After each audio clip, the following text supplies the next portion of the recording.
kid needs to start praying a lot harder.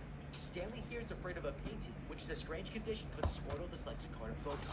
Well, what's most interesting about this is that whatever the monster is, it already knew what he was afraid of and used it against him. Now, what he just witnessed was so bizarre that later he'll be trying to convince himself it was all in his imagination, and that's going to be a huge mistake. If you don't believe what you saw, then you won't modify your behavior or actions to protect yourself, and it makes it a lot easier to be haunted like this again. The source of his fear comes from a material possession and can be easily destroyed. So if it were me, I would walk back into the room, take the painting out of the synagogue, and burn it. Now, if he did this, he would soon realize that the creature that haunted him will return. So while the solution doesn't eliminate the problem, he'll be able to quickly learn more about what this thing is and what it wants from him. In the library, Ben here plans to spend his summer indoors reading. He's the new kid at school and hasn't made any friends, but when he starts looking into the town's history, things take a dark turn. He reads about a massive explosion on Easter in 1908 that killed 88 children. Looking through the pictures, you see the boys decapitated and high up in a tree and close to the book, absolutely horrified by what he's just seen. That's when he turns around and sees a red balloon floating across the room, but nobody else in the library seems to notice it. Going to investigate, he looks through the doorway to find a smoking Easter egg at the top of the stairs. It falls trailed eggs, leading him down to the library's archives. Suddenly, the lights start to flicker, and he hears a noise behind him. Turning around, he sees a boy walking up the stairs, and he's missing his head, just like the kid in the book. Ben here is too afraid to move, but the headless creature starts chasing him, and the new kid runs further into the archives. But when Ben turns around to look, he sees the same clown that killed Jordan following after him. Suddenly, he bumps into the librarian, startling them both, and turns to realize that nobody else is there. Okay, this is instant nightmare.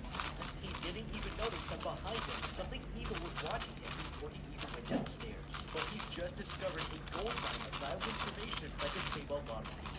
This town has a long history of terrible events, and almost all of them have an eyewitness account or photographic evidence of a mysterious and unknown clown, and a few of the recently missing children traced back to the same evil clown.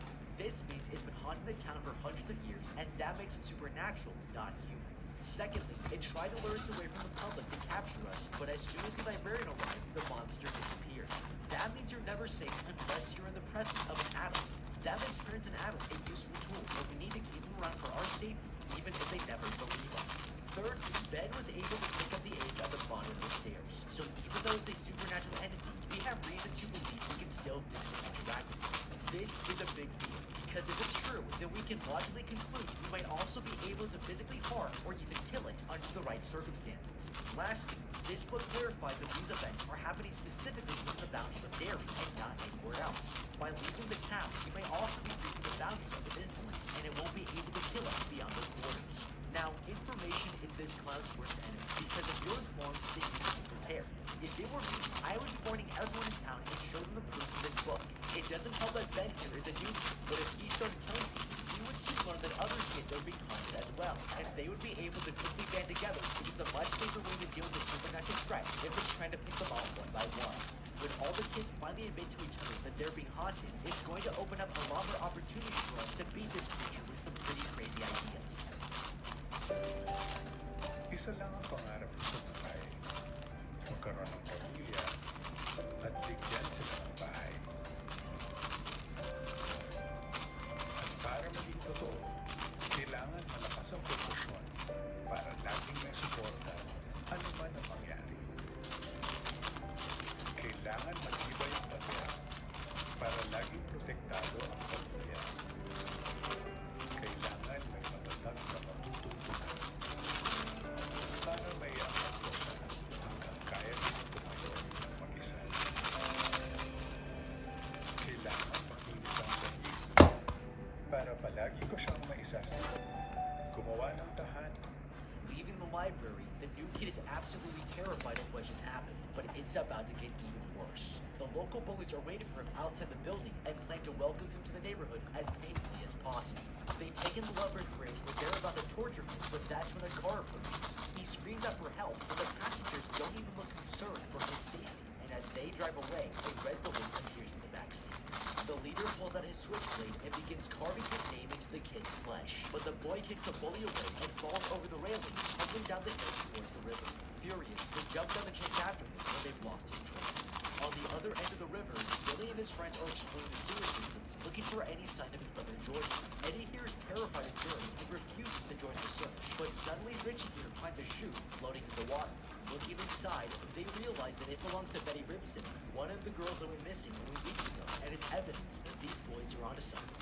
That's when they hear the new kid, Betty, stumble into the river behind them.